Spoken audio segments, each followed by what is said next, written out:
Hola chicos, acá desde exclusiva, desde Terranova, señoras y señores, con fogata en vivo.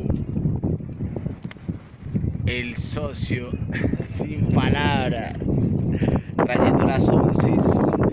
Pusimos la mesita para el asado, la fogatica, quedó linda, hermosa esa fogata. Tenemos puestos disponibles para que vengan.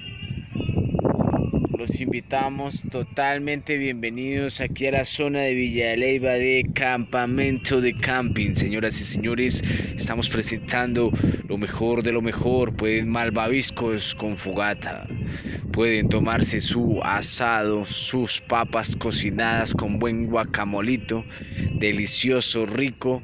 Y nada chicos, bienvenidos a Villa de Leyva, donde pueden pasar un buen fin de semana. Bye bye. Con ustedes Andrés Martínez presentando.